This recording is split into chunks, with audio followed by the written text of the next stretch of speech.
असुरक्षिततेची भावना जी आहे आमच्यामध्ये, ती भावना वायफळ आहे. का बरं?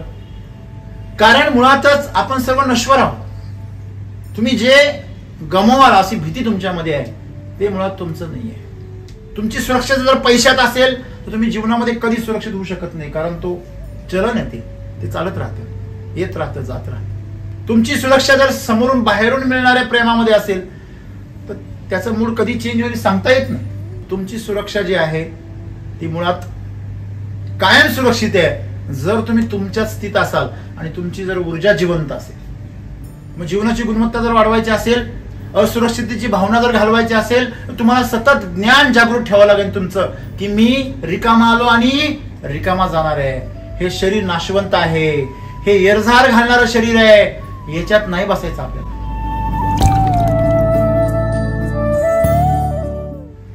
मित्र हो, इनसिक्युरिटी हा जो शब्द आहे हा आत्ताच्या काळामध्ये प्रचलित नसून हा आदिमानवाच्या काळापासून, विशेष करून त्या काळामध्ये असुरक्षितता ही जी भावना आहे ही माणसामध्ये अतिशय प्रखर अशी होती. जसजसा मनुष्य सभ्य होत चालला तसतसा तो शारीरिक स्तरावरती स्वतःला सुरक्षित अनुभव करतोय. मानसिक स्तरावरती काही अंशी तो सुरक्षित अनुभव करतोय, परंतु कुठेतरी कुठल्या तरी स्तरावर अनामिक अशा भीतीने तो कायम ग्रासलेला आहे. कधी कधी त्याला पण कळत नाही की आपण कशाला घाबरलेलो आहे. आत्ताच्या काळात काही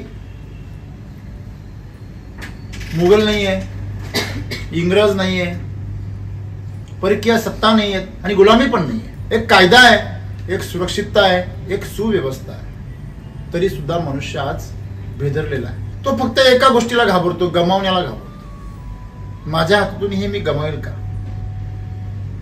आपण जर सुरुवातीपासून जर इतिहास पाहिला तर सुरुवातीला मनुष्याचं जे जीवन आहे हे प्रतिपल संकटामध्ये असायचं, कारण तो इतर प्राण्यांसोबत जंगलात राहायचा. अगदी छोट्याशा विंचवापासून, सर्पापासून ते हिंस्र प्राण्यापर्यंत जमिनीवर, पाण्यामध्ये आणि हवेमध्ये सगळीकडे त्याला भीती होती. त्याचं जीवन गमावण्याची भीती होती. आजही जर कुठे काही आवाज झाला त्यांचं पटकन तिकडे लक्ष जातं. ते लक्ष जाण्याचा उद्देश क्युरिओसिटी नाहीये. ती करोडो वर्षामध्ये आमच्या पेशींमध्ये बसलेली जी भीती आहे, असुरक्षिततेची भावना आहे, पेशी पण घाबरते. आज सकाळीच एक सुंदर असा व्हिडिओ मी पाहिला. पाश्चात्य एक शास्त्रज्ञ आहेत, त्यांनी एक प्रयोग केला.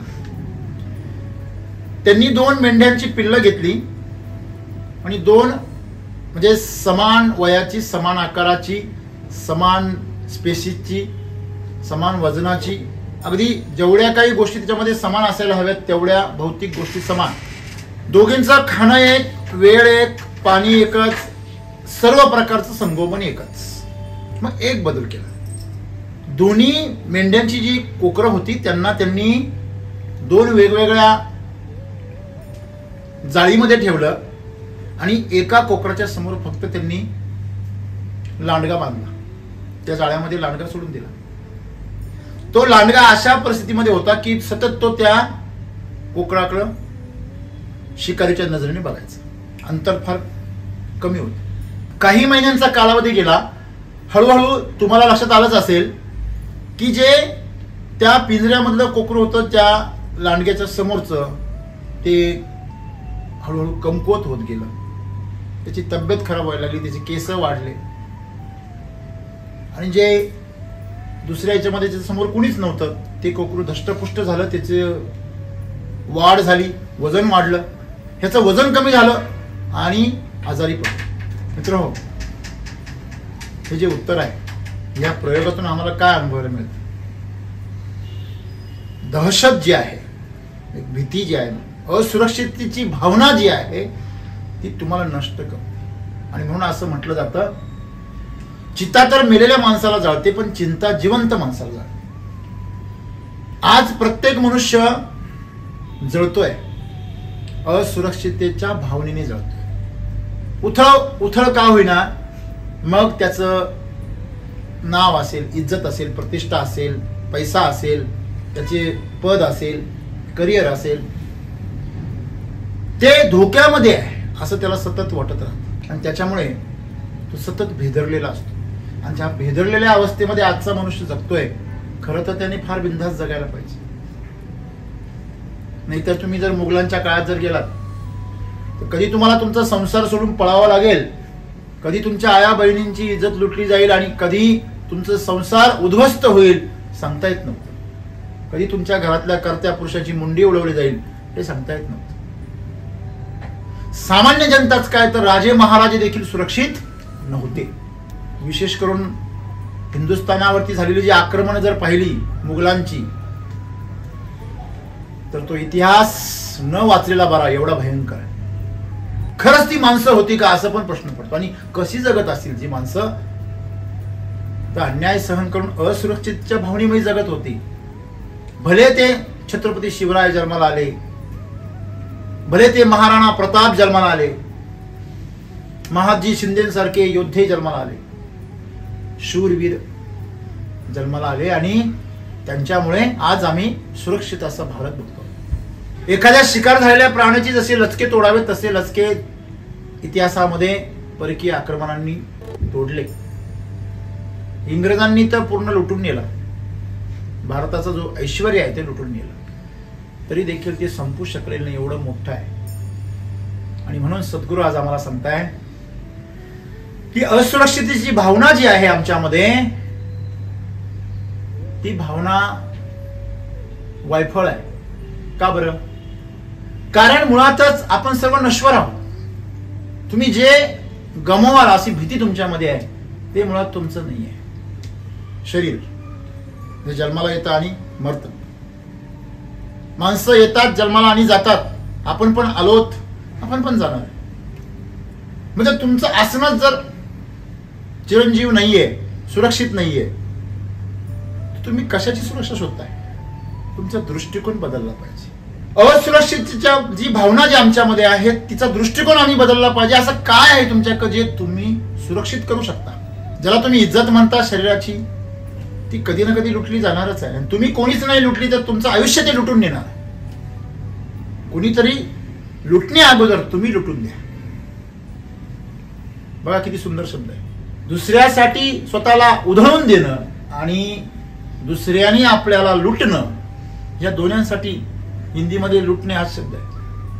लुटा दिया हमने, खुद को न्यौछावर कर दिया, लुटा दिया, हमें लूट लिया.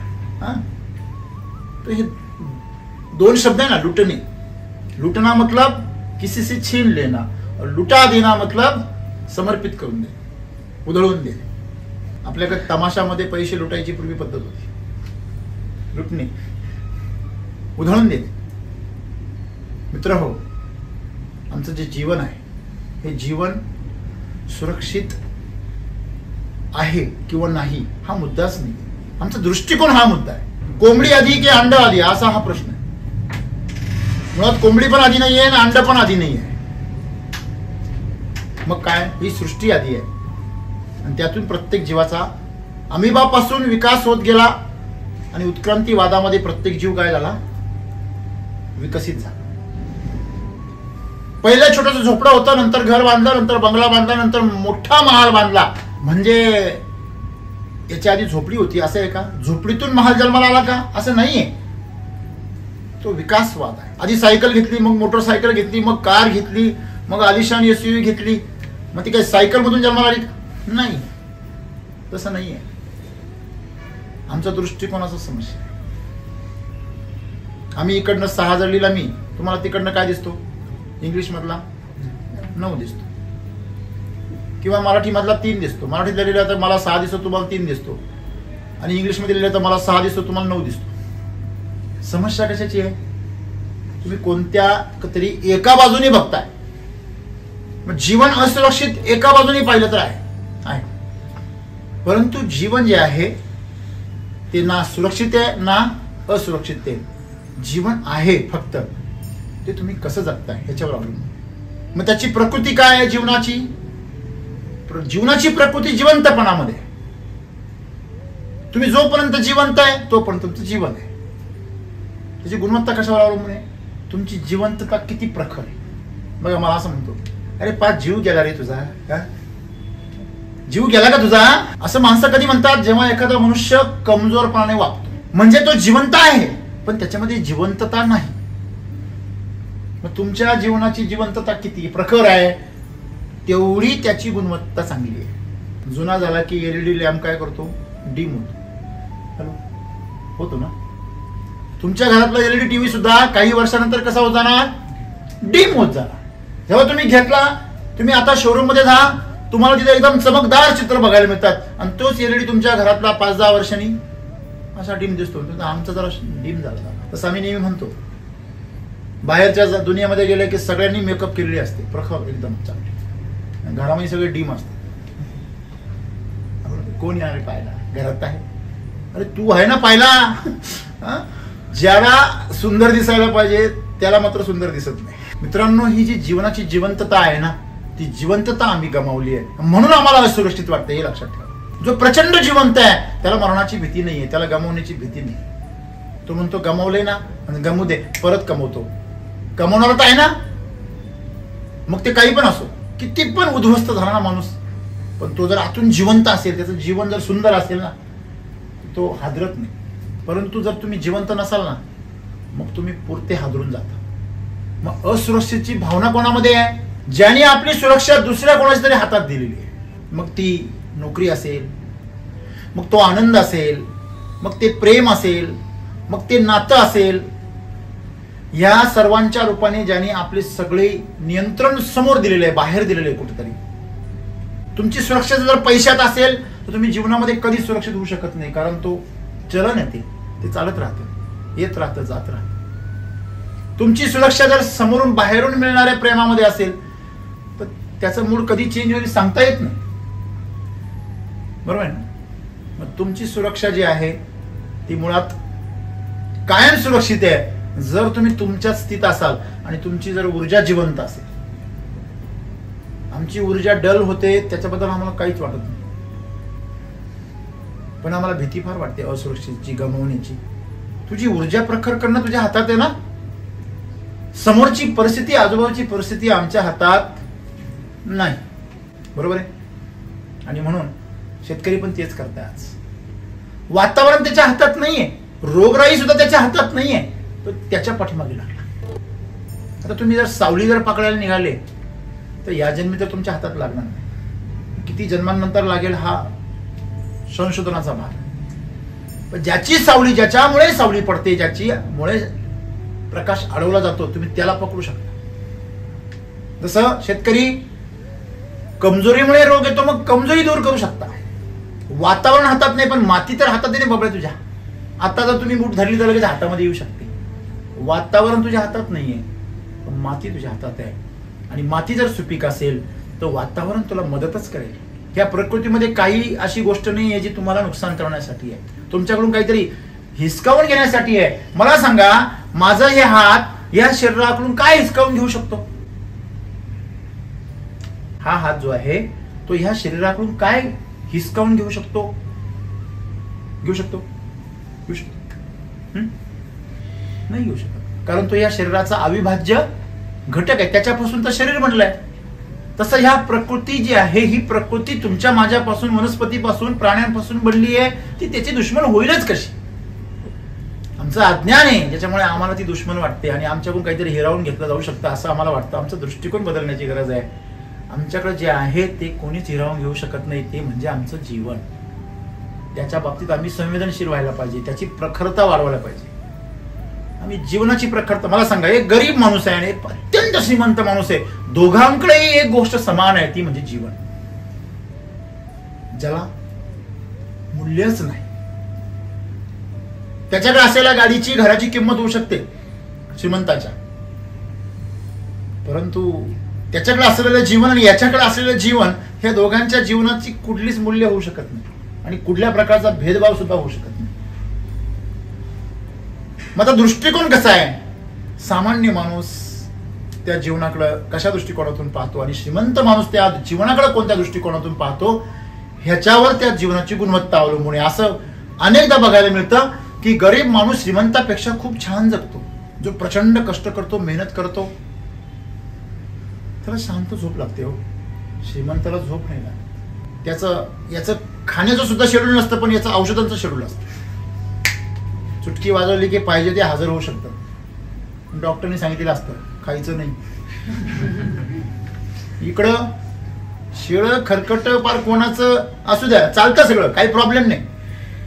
हा, थोडासा आंबूस भात जरी येत असला भाताचा तरी चालतो, खिचडी भात. माझा अनुभव आहे, जेव्हा मी सुरुवातीला फिरायचो अगदी 8 वर्षापूर्वी औरंगाबादला, आत्ताचे जे छत्रपती संभाजीनगर, तिथे मुक्कामाला होतो आणि बाहेर नाश्ता करणं इतपत पैसे नव्हते. घरून खिचडी भात करून घेऊन गेलेलो होतो. तो दिवसभर गरम डब्यामध्ये राहिल्यामुळे तो दाबून राहिला, वाफ कोंडली आणि तो आंबूस झाला. तरी पण खाल्ला होता आणि पचवला सुद्धा होता. मित्रांनो, सांगायचं तात्पर्य काय की जीवनाची जी गुणवत्ता आहे ती तुमच्या जिवंतपणामध्ये आहे. तुम्हाला मिळणाऱ्या साधू सामान, ऐशो आराम, तुम्हाला मिळणारी जी काही साधन संपत्ती आहे तिच्यामुळे, जीवनशैलीमुळे नाही. जीवनशैलीचा आणि जीवनाच्या गुणवत्तेचा काहीच संबंध नाही. कदाचित मर्सिडीज बेंच मध्ये बसलेला माणूस तोंड सोडलेला असतो. आपण विचार करतो, रिक्षामध्ये जाता जाता त्याच्याकडे बघतो, अरे रिक्षा चालून एकदम मस्त मजाक जोक चालू आहे, आनंदाने उड्या मारतोय आणि हा मर्सिडीज मध्ये बसून तोंड सोडून बसलोय. काय अपमान करतोय तो ऐश्वर्याचा. तुम्हाला असंच बघायला मिळेल. एक तर ते निम्मे शुद्धीवरच नसतात, कारण त्या लेवलला जाऊन शुद्धीवर राहणं सोपं आहे का? उंची आहे ती. लक्ष्मीच्या सोबत राहायचंय, ती शुद्धीवर राहून देईल का? ती मदिरेला सोबतच घेऊन येईल. मोहिनी, ती मोहिनी कोण आहे? भगवान विष्णू आहे. तुम्ही आध्यात्मिक अंगाने जरी पाहिलं तरी लक्ष्मी आल्यावर लोकांना मोहिनी का पडते? सगळ्यात घातक आहे. श्रीमंती फार घातक आहे. जेवढे माणसं श्रीमंतीत बिघडतात तेवढे गरिबीत नाही बिघडत कधी. म्हणून श्रीमंती वाईट आहे का? नाही, चूक आहे. श्रीमंती बरोबर ज्ञानाची गरज आहे, जागृततेची गरज आहे, म्हणजे विष्णूची गरज आहे. मग ते डायरेक्ट लक्ष्मीला पसंत केल्यामुळे मग विष्णू मोहिनीचा अवतार घेतो आणि मग मगून टाकतो. तुम्हाला माझ्या पत्नीला नेण्याचा विचार करतो तू, एवढं सोपं आहे का? जेवढे वेळ ती तुझ्या बरोबर आहे तेवढे वेळ तू बेशुद्धच. तिच्याकडे वाकडं नजर करून सुद्धा तुझी पायाची तू शुद्धीवर येणार नाही. तिला काय स्पर्श करणार तू? ती तुझा वापर करेल, तू तिचा वापर नाही करू शकत. म्हणून मी आपलं तिच्यापासून लांबच राहतो. घेतली तर कोणाकडून उसनी घेतो. राहतो का? मला माहिती आहे ती नाहीये, आपल्या नशिबातच नाहीये. लक्षात आहे तुमच्या? मला कधी मनात मध्ये इच्छा येत नाही का आपण ह्या लक्ष्मीचा उपभोग घ्यावा. मला असं वाटतच नाही ती आपल्याकडे आहे. मग हेच मला तुम्हाला सांगायचं. एकतर विष्णूला प्रसन्न करा, दोघांना प्रसन्न करा, तुमच्या सोबत राहील. मग आधी विष्णू प्रसन्न झाला पाहिजे, त्याच्यासाठी अट्टहास आहे. मग जीवनाची गुणवत्ता जर वाढवायची असेल, असुरक्षिततेची भावना जर घालवायची असेल, तर तुम्हाला सतत ज्ञान जागृत ठेवावं लागेल तुमचं, की मी रिकामा आलो आणि रिकामा जाणार आहे. हे शरीर नाशवंत आहे, हे येरझार घालणारं शरीर आहे, याच्यात नाही बसायचं. आपल्याला मुक्त व्हायचं. या सगळ्या येरझाऱ्यातून काय व्हायचं? मुक्त व्हायचं. आणि त्याच्यातून मुक्त करण्यासाठी तर प्रकृती तुम्हाला धक्के देते सारखी. बघा, मिक्सर मध्ये जर एखादी वस्तू टाकली जर बारीक नाही झाली तर आपण काय करतो? काय करतो आपण? परत दुसऱ्या राऊंडला पाठवतो.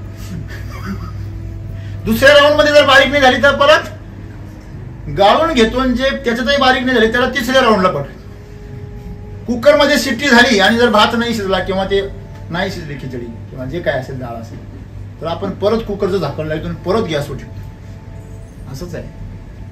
ही प्रकृती आपल्याला ह्या भट्टीमध्ये पुन्हा पुन्हा पाठवते. तिची इच्छा आहे की तुम्ही मुक्त व्हावं याच्यापासून, पण तुम्ही त्याच्यामध्ये घाबरले. मुक्त व्हायला घाबरता तुम्ही. कशाला घाबरता? मुक्त व्हायला. बघा, मांजर जर एखाद्या उंच ठिकाणी अशी लटकलेली असेल, पिल्लू असतं बघा, लहान पिल्लू मांजरीचं, आणि ते असं वर तुम्ही भिंतीला एक गंमत म्हणून त्याला चिटकवता आणि ते त्याला पकडतं, त्या पडद्याला त्या वस्तूंना पकडतं वरती उंचीवर, आणि खाली खूप खोल असतं. ज्यावेळेस तुम्ही त्याला वाचवण्यासाठी त्याला ओढायचा प्रयत्न करता ते सगळं सोडून देत आहे ना? बरोबर, सोडतं ना? मग काय करतं? नाही सर, आम्ही कधी मांजरीच्या पिल्लाला हातच लावत नाही. आपण मुख्य प्राण्याला तकलीफ देत नाही, पण मधला मुका प्राणी मुकाच राहिला याचं काय? बाहेरच्या मुक्या प्राण्याला तकलीफ देत नाही पण ठीक आहे, पण मधला मुका प्राणी पण मुकाच ठेवला तुम्ही. मग ती जी मांजर असते तिची पिल्लू आपण जेवढा ओढायचा प्रयत्न करू तेवढी ती काय करते, घट्ट धरते. असंच आहे, प्रकृती आम्हाला ओढायचा प्रयत्न करते ह्या जन्म मृत्यूच्या याच्यातून. आम्हाला असं वाटतं ही आम्हाला असुरक्षित करू राहिली, आम्हाला मारू राहिली. आमचं संकट आल्यावर माणसं कसे घाबरता भेदरता पहा. काही एखादं चॅलेंज असेल समोर आपल्या, काहीतरी मेहनत करायची असेल प्रचंड, ते माणसं लगेच एक पाऊल माग. बरोबर आहे. अफजल खानाचं नाव आम्ही आजही घेतो, भले त्याचा वध केला छत्रपती शिवाजी महाराज. का बरं घेतो? पण त्यांनी विडा उचलला होता ना भर सभेमध्ये, कोणी पुढे यायला तयार नव्हतं. ते काही कौतुकास्पद आहे असं नाही, परंतु शौर्य होतं, भीती नाही. आणि म्हणून सगळ्यांचा वध शिवाजी महाराजांनी नाही केला. त्यांच्या हातून वध व्हायचं म्हणजे सुद्धा पुण्यच पाहिजे. रामाच्या हातून वध होणं म्हणजे रावणाचं पुण्य होतं, म्हणून कोणाचंही नाही झालं. बाकी सगळ्यांना हे कांजरे मांजरे बाकीच्यानीच मारले. अंगद, नील, आहे की नाही? रामापर्यंत ते आलोच नाही. राम कोणाला मारेल का? तेवढं पुण्य पाहिजे, तेवढं श्रेष्ठ पाहिजे. म्हणून ही जी प्रकृती आहे ती तुम्हाला मारायला निघाली असं तुम्हाला जर वाटतंय, तुमचं काहीतरी हिसकायला निघाली, पैसा, प्रतिष्ठा, तुमचं पद, तुमचं करिअर, तुमच्याकडून काहीतरी कुणीतरी हिरावून घेत आहे, ही जी असुरक्षितची भावना आहे ना, ही भावनाच मनातून काढा. अरे तुम्ही तेवढी पात्रता तर निर्माण करा तुमच्याकडून काहीतरी हिसकावून घेण्यासाठी. बरोबर आहे ना सर? तुमची अवस्था त्या निवृत्ती महाराजाच्या त्या स्त्रिया आहे ना त्यांच्यासारखी होती कथेतली. चोरांनी 2 गावाकडच्या स्त्रियांना पकडलं आणि त्यांच्याकडचे दागिने हिरावून घेतले आणि वरून त्यांना बेदम मारा मारा म्हणून. तुम्ही जे घेऊन चालले ना ते बेंडिक्सच आहे. आता डुप्लिकेट सोनं हाताशी लागलं म्हणून अजून मारलं. बरं आता गप्प बसायला पाहिजे की नाही? नाही मारा मारा, तुमच्यापेक्षा आमचे नवरे जास्त मारतात. अशी जर आमची मनोवृत्ती असेल तर आम्ही प्रकृतीच्या हाताखालून नुसतं मारच खाणार आहे. प्रकृती तुम्हाला जे काही देईल ना ते स्वीकारा, ते आनंदाने घ्या. तुम्ही जर ते स्वीकारलं ना, मग ते आव्हान असेल, तुमच्याकडून काहीतरी घेतलं असेल, तुम्हाला अपयश आलं असेल, जे काही तुमच्या बाबतीत घडत असेल त्याचा तुम्ही स्वीकार कराल ना. जे काही घ्यायचं प्रकृतीला घेऊ द्या तुमच्याकडनं. जिवंततेने दिलंय ना तुम्हाला ते जीवन, त्याची गुणवत्ता आम्हाला वाढवायची. प्रकृती सांगते तू ह्या सगळ्या ज्या कुबड्यांचा वापर करू नको जीवन जगताना, तू स्वयंभू असा जग, कोणत्याही कुबडीशिवाय जगू नको. अरे यार हे सर असतील तरच, माझा मित्र असेल तरच आपल्या जीवनाला अर्थ आहे, यार त्याचा अर्थच नाही काही. हा अच्छा, त्याच मित्राच्या विरोधामध्ये 2 महिने बोलताना दिसतो. नाही हो, त्यावेळेस मला समजलं नव्हतं. अच्छा आता तू ज्ञानी झालास, तू ब्रह्मदेव झालास, तुला भविष्य कळायला लागलं. म्हणजे ज्याच्याशिवाय जगता येत नाही असा व्यक्ती आता तो समोर दिसला की डोळ्या म्हणजे पारा चढतो, त्याचा तिरस्कार निर्माण होतो. काय सगळं अज्ञान आहे सगळं. इथे एकच गोष्ट महत्वाची, तू स्वतःतलं जीवन काय कर, प्रखर कर, जिवंतता निर्माण कर स्वतःमध्ये. जिवंतता निर्माण केली ना तर तुम्हाला दुसऱ्या कोणावर अवलंबून राहायची गरजच नाहीये. आता थंडी आहे की नाही? थंडी आहे ना. मी मागच्या वर्षापर्यंत तुमच्यासारखा म्हणजे तसा मी फार कधी स्वेटर घेतलं, मला आज 7-10 वर्ष झाले मी स्वेटरच नाही घेतलेलं. शेवटचं स्वेटर होतं ते मी कोणाला तरी दान करून टाकलं. म्हणजे एका शेतकऱ्याच्या घरी गेलो, तिथून आणलंच नाही, परत काढून ठेवलं होतं तसंच राहिलं तिथे. ना पावसाळ्यात मी रेनकोट घेतो, ना हिवाळ्यामध्ये मी स्वेटर घालतो. परंतु मी पूर्वीच्या काळी थोडी थंडी पण वाजायची मला, मी थोडासा प्रोटेक्ट करायचो स्वतःला. पण ह्या हिवाळ्यामध्ये मला थंडीच वाजत नाही. मी असं म्हणतो हिवाळा पडलाच नाही. का बरं? कारण स्वतःला पेटवणं, बाहेरच्या अग्नीवर काय अवलंबून राहायचं, स्वतःमध्येच अग्नी पेटवा ना. तुम्ही आता जरी माझ्या शरीराला हात लावला तर तुम्हाला असा चटका बसेल, एवढं गरम. काय काय बरं कारण काय? थंडीमध्ये स्वतःमधली ऊर्जा कमी पडते, जिवंतता कमी पडते, म्हणून माणसं आजारी पडतात. काही जण तर गोधडीमधून बाहेरच यायचं नाही म्हणतात, फक्त एवढाच भाग बाहेर काढतात. जसं आता जन्माला येऊ राहिले दररोज मरतं, संध्याकाळी दररोज जन्माला येतं. काही जण तर 8 वाजे दिवस दिसला का हा उगवला मग बोलतो.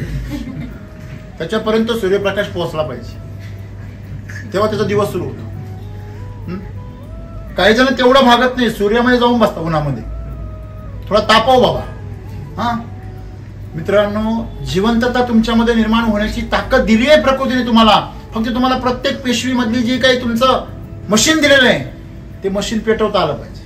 जनरेटर आहे ना प्रत्येक सेलमध्ये, काय नाव आहे त्याचं? मायटोकॉन्ड्रिया जो तुमचा पार्ट आहे सेलमध्ये, प्रत्येक सेलमध्ये जे जनरेटर आहे त्याला जर इंधनच नाही आहे तर ते पेटल का विझल? ते विझेल. कसं आहे, जास्त ऊर्जा द्या, जास्त गरम आहार घ्या. आताच्या काळामध्ये मध असेल, गूळ असेल, डेट्स असतील, खजूर असतील, भरपूर खा. ह्युमन चार्जर घ्या. शरीरामध्ये काय तयार होते? ऊर्जा जास्त होते. काय होते? जास्त होते. उलट गरम होते. काय होतंय? बरावरती घाम आलाय. काही नाही असं. ही जी असुरक्षित जी भावना आहे ती फक्त आमच्यात एक आणि शरीरामध्ये पण आहे. म्हणून ती जर घालवायची असेल तर आम्हाला आमचं जे जिवंतपणा आहे तो काय झाला पाहिजे? पेटवला पाहिजे. मग जिवंतपणा कधी पेटेल? तर तुम्ही भरपूर ऊर्जावान राहा. ऊर्जावान कधी राहाल? तुम्ही सात्विक आहार घ्या, पौष्टिक आहार घ्या. स्वतःच्या शरीराला भरपूर काय करा? मेहनत करायला लावा. लोक दोन गोष्टी करतात. डिझेलचं टाकतात गाडीमध्ये पण इंजिनच स्टार्ट नाही करत. ते म्हणजे सर तुम्ही म्हणले आम्ही भरपूर खाल्लं पण आमचं शरीर तर आणखीन गार पडलं. बरोबर आहे ना? ते पचवण्यासाठी गार पडलं. तुम्ही इंधन टाकल्यानंतर गाडी बाहेर काढली पाहिजे, किक मारल्या पाहिजे, तिला पळवलं पाहिजे, तेव्हा ते मशीन गरम होईल. इंधन टाकून मशीन गरम होत नसतं. बऱ्याच जणांचं असं वाटतं आणि आम्ही खाल्लं भरपूर दष्टपुष्ट, काही नाही एकदम थंडी नाही. असं नाहीये. तुम्हाला शरीर गरम करावं लागेल. त्या दिवशी मी एक नवीन शब्द शिकलो, घोडा गरम करणे. मग तो जो घोडा आहे ना तो घोड्याला खायला घालायचं आणि पळायला न्यायचं. त्याचं शरीर गरम होतं आणि ते गरम झालं तरच त्याचं शरीर बनतं असं तो घोड्यावाला मला सांगत होता. हे घोडं काही वेगळं नाही, हे पण तसंच आहे. फार फरक नाही. मित्रांनो, दोनच गोष्टी. आरोग्य पाहिजे असेल, जिवंतता पाहिजे असेल, जीवन अतिशय आनंदी पाहिजे असेल तर पहिलं शरीरामधून तुम्ही अग्नी पेटवा. आणि तुमचा अग्नी पेटवण्याचा हा जो काळ आहे अत्यंत सुंदर असा शीतकाळ आहे. या काळामध्ये अजून तुमच्याकडे महिना आहे. या महिन्याभरामध्ये स्वतःला पौष्टिक आहार घ्या, भरपूर एक्सरसाइज करा, खेळा, सूर्यनमस्कार करा, या शरीराची भरपूर मुवमेंट करा, नॅचरल मुवमेंट करा. काहीतरी जिम मध्ये जाऊन काहीतरी विशिष्ट प्रकारच्या यंत्रांबरोबर खेळू नका. यंत्रांबरोबर खेळून खेळून तुमचं शरीर यंत्र होऊन जातं. थोडस प्रकृती बरोबर खेळा, मोकळ्या मैदानामध्ये पळा, खेळा काहीतरी. म्हणजे अशा प्रकारे तुमचं शरीर गरम झालं पाहिजे, तेही सूर्य उगवण्याच्या आत. तो तसाही गरमच करतोय, मग उपयोग काय तुमचा? तुम्हाला त्याने जी शक्ती दिली पेटवा. अशा प्रकारे जर आम्ही पेटलो तर आमचं जीवनामध्ये काय होतं मला सांगा. ज्या माणसामध्ये ऊर्जा भरपूर आहे तो माणूस कधी घाबरलेला असतो का? मग घाबरलेला माणूस कोण असतो? आमची एक छोटी बहीण आहे, नुसता काटा म्हटलं तरी असं करते. नुसता काटा म्हटलं भरल्यावर काय होईल?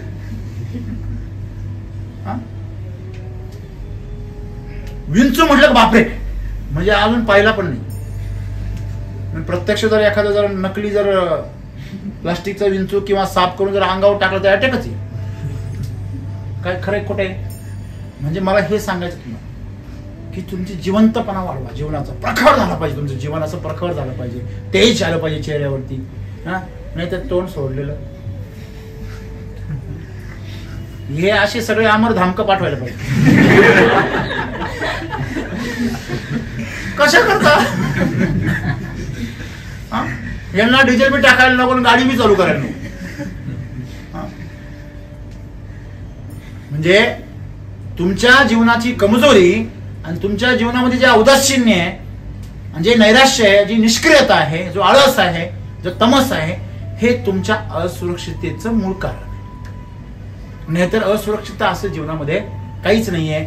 आपण जन्माला आलोय, आपण मरणारच आहे, शरीर मरणार आहे हे तुम्हाला कळलं पाहिजे. तुम्ही नाही मरणार आहे, तुम्ही तर चिरंजीव आहे, हेच ज्ञान आहे. आणि हे ज्ञान तुम्हाला कळलं पाहिजे. हाच दृष्टिकोन आम्हाला बदलायचा आहे की मी शरीर नाही, मी मनही नाही. म्हणजे शरीर आणि मन मी नाहीये तरी पण मी आहे. कोण आहे? तो शोध घेणे म्हणजे जीवन आहे. आणि त्याचा शोध घेऊन त्याला प्रज्वलित करणं, त्याला शक्तिमान करणं, त्याला ताकद देणं, त्याला धष्टपुष्ट करणं, हे जीवन. सर्वांनी आपली ऊर्जा तेजस्वी करा, प्रखर करा. आणि स्वतःसाठी सुंदर जीवन निर्माण करा. शक्य असेल तर आपल्या आजूबाजूंना जे आहेत त्यांना देखील प्रकाश द्या आणि चांगलं सुरक्षित असं जीवन जगा. धन्यवाद.